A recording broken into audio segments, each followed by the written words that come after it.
The SR manuscript, 2 years of writing and research on the topic of semen retention. If you wish to physically own the works of the ancient archives, then this book is for you.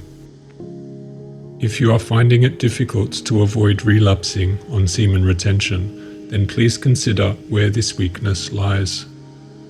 Your weakness here is self-discipline. Your will is not yet powerful enough to ignore your carnal instincts.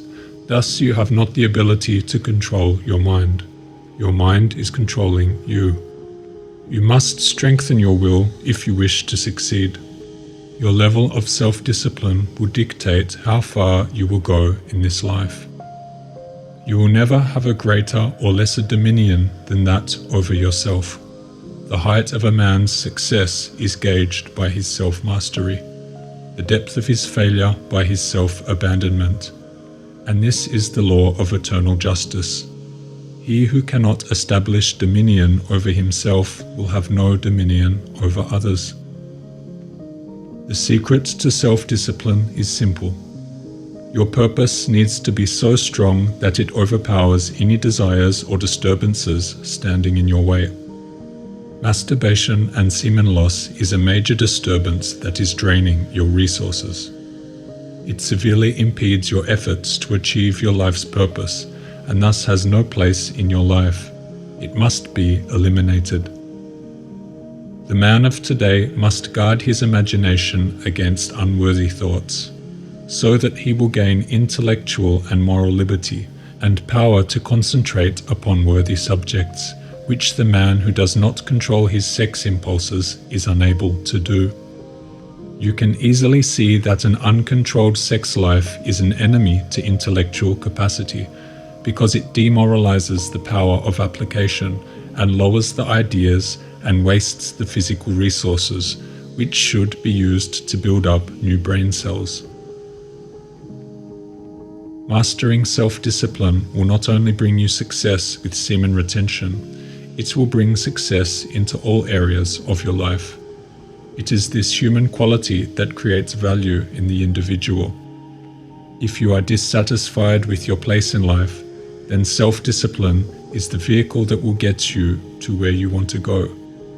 Those that achieved great things, those in the upper echelons of their respective fields, all contained this quality of self-discipline, because without the ability to concentrate undisturbed for long stretches of time on a single purpose, progress cannot be made. I have bought plenty more books in my life than I have ever read. Buying them is easy. You just hand over the cash or click on the order button. But reading them is hard. It takes time and patience. You have to pick up a book you are uninvested in and sit there reading for at least 20 minutes or so before it starts to get interesting. Almost every book I start takes time to suck me into it, and often I never quite get sucked into the story at all. Sometimes I get a strong urge to quit before the story has even started. But the will to power through the beginning with patience, knowing things will pick up eventually, that is what I'd like to talk about, because that is where the root of focus and self-discipline lies.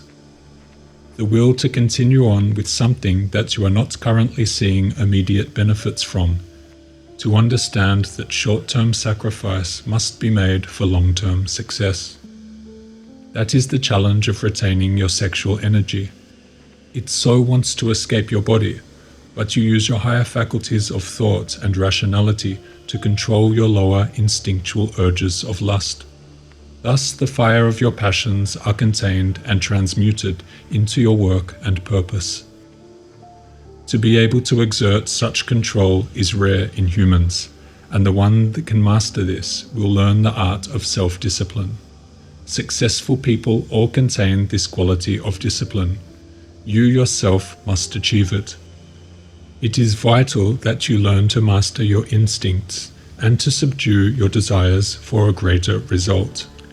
This is an invaluable quality that is becoming a rarity in the modern world. These days you can pick up a smartphone and be hysterically entertained within 3 seconds. You do not need to learn the character names or get to know the storyline first. You can instantly watch a cute animal, a 10-second comedy routine, a travel reel, or anything else you can imagine that will give you a 10 to 15-second burst of stimuli, and then upon fizzling out, it will load up the next 10-second video to stimulate your senses. Imagine how this affects your brain. Whereas a drug will generally wear off in a few hours, this techno drug will wear off in 10 seconds, requiring you to take another hit of the next video to satisfy your appetite. After you acquire this habit for long enough, your brain gets hooked on this short-form data acquisition and no longer seeks to make the longer-term investments of deep thought that it once did from reading books and other sources of information, in which you digest the information more slowly and deeply. The connections being made in your brain from this exposure are shallower. As a result of this, the mind loses a quality of depth. It loses its attention to detail. It fails to grasp the finer subtleties of all things. It molds the mind into a different state of being. The qualities of intuition, creative insight, and perceptive ability are derived from deep thought and continued concentration for long stretches of time. Deep thought allows more activity in the brain, and thus more nerve cells connecting to create new synapses that advance our knowledge and understanding into a given area. Reading books teaches you a valuable skill in life.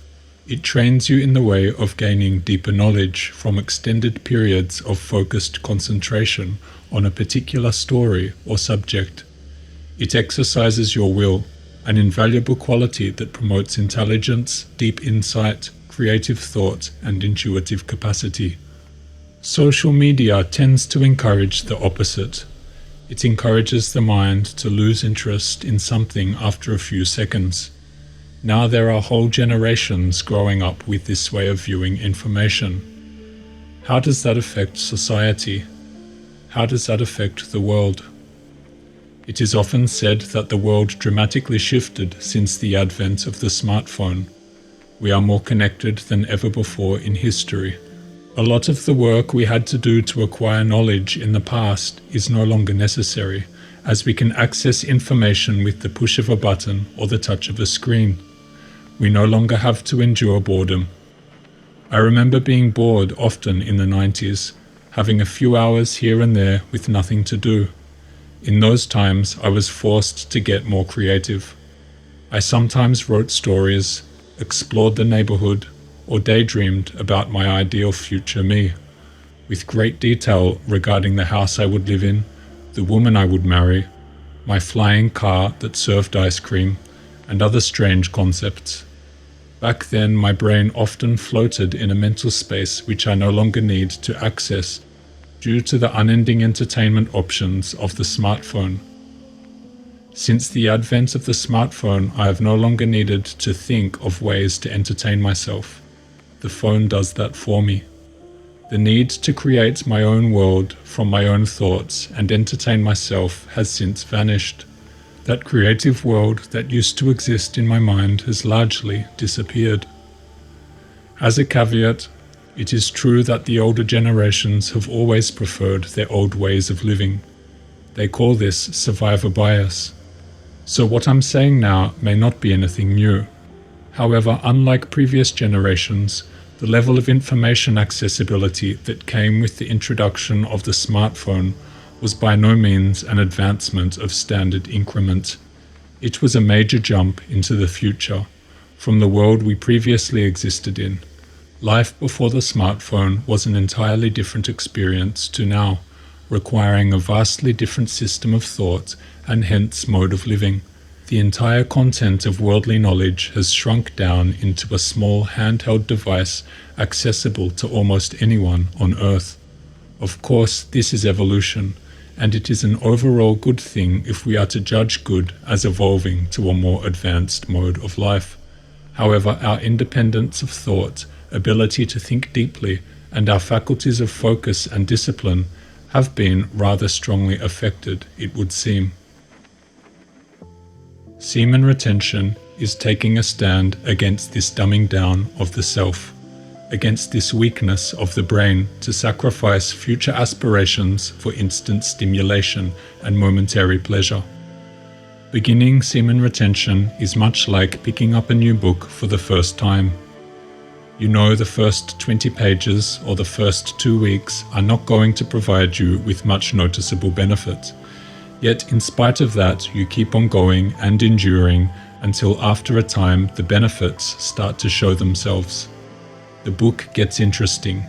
The benefits of SR start to appear. Much like reading, semen retention is teaching you the art of discipline, and it is one of the most important qualities for a man to have. A quality that the smartphone generation is steadily losing. You have to learn to endure pain, boredom, and hardship for a greater purpose. The day-to-day of today's world is so much more easy and more convenient compared to the days of the past. The air conditioner is everywhere now. Sleeping in a room too hot or too cold was the norm back then, but now it is rare. Thus our ability to tolerate heat and cold is weakened. It is perhaps reasonable to assume that this lowers our threshold for discomfort and may even have an effect on our overall immunity. In the old days, in Nordic countries, babies were often taken outside to nap in sub-zero temperatures. It was said to make them stronger, strengthening their immune system and providing fresh air which prevented bacteria and other issues associated with breathing warm indoor air. The choices of foods have expanded dramatically, and access to that food is as easy as pushing a button. The price barrier used to make overseas travel a lot less common, whereas now it is easy to buy a ticket and go somewhere. I can watch any movie ever made at any time. I can reconnect with any person, including an ex-girlfriend or old school friend, if I wanted to within a couple of clicks. The world is getting smaller. All this convenience is having an effect on us. It is essentially doing the work for us, making us more dependent on the technology and less dependent on our own efforts. It is in many ways making us weaker. Although we are gaining the secrets to the future, we are also losing something. It is not so easy to become more disciplined upon hearing the command. Becoming disciplined requires a sincere purpose and above that a strong emotion. The most effective emotion is dissatisfaction. Dissatisfaction with your current state of life. To be dissatisfied with being mediocre, to despise failure, to develop an utter distaste for weak-mindedness. Set your standard of living high. If you want to be a man of value, you need to first act like one. You are your habits. Decide the type of man you wish to be. Decide the type of life you wish to live. Look at your own life now. Feel the dissatisfaction with where you're at, and let that motivate you to rise out of your circumstances and achieve your goals. Living a life of self-discipline is much less about restriction than it is to do with purpose. You have a purpose to carry out.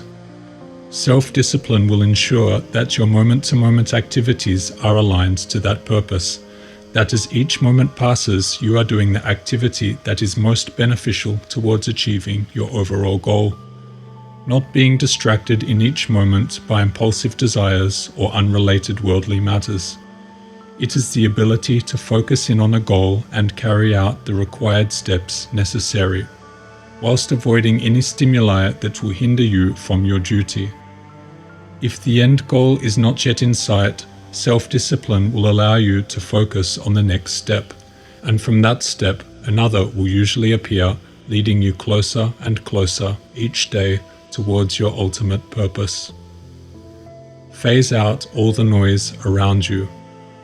Hone in on your mission. Do the steps required of you today without fail. Don't worry about problems that have not yet arrived. Otherwise, you will be worrying both now and in the future. That is, if they even ever eventuate. That would be double the energy wasted. You will cross any bridge when you come to it. Trust that the universe will prepare you for it when need be. Focus on what needs to be done today, and do the same tomorrow. Follow this and you will develop discipline. And with discipline, you will fulfill your purpose in life.